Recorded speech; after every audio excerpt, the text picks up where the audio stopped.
This is Anna Karenina, Part 1, Chapter 16. Vronsky had never known family life. His mother in her youth had been a brilliant society woman, and during her married life, and especially in her widowhood, had many love affairs, known to everybody. He had hardly remembered his father, and had been educated in the cadet corps. On leaving the corps as a very young and brilliant officer, he had once joined the swim of the wealthy military Petersburg sect. Though he occasionally went into the highest Petersburg society, all his love interests lay outside it. In Moscow, after this luxurious course of Petersburg life, he experienced for the first time the delight of intimacy with a sweet, innocent society girl who fell in love with him. It never entered his head that there could be any wrong in his relations with Kitty. At balls, he danced chiefly with her, and he visited her at her home. He talked with her the usual society talk, all sorts of rubbish, but rubbish into which he involuntarily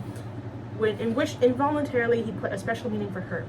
Though he never said anything to her which could not have been said before everybody, he was conscious that she was becoming more and more dependent upon him.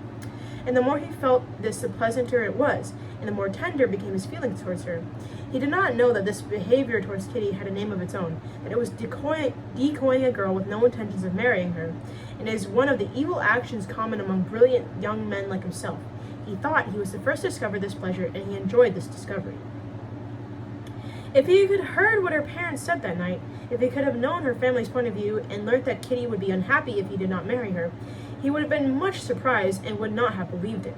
He would not have believed that what gave so much and such excellent pleasure to him, and what was more to her, could be wrong. Even less could he have believed that he ought to marry. Marriage had never presented itself to him a possibility. Not only did he dislike family life, but in accordance with the views generally held in the bachelor world in which he lived, he regarded the family, and especially a husband, as something alien, hostile, and above all ridiculous.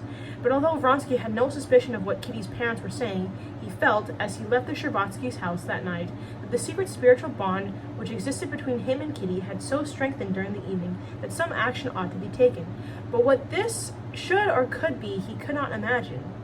"That is what is so delightful," he thought as he left the Sherbatskys' house, carrying away from there, as usual, a pleasant feeling of purity and freshness, partly due to the fact that he had not smoked all that evening, and deeply touched by a new sense of tender joy in the consciousness of her love for him.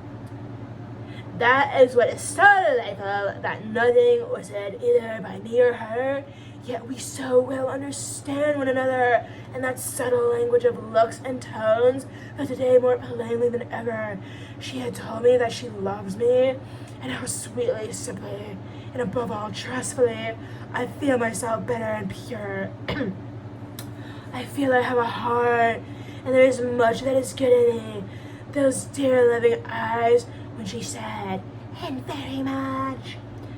Well, and what of it? Nothing, of course. It's pleasant for me and for her." And he considered where he should finish his evening. He passed in review the places he might go.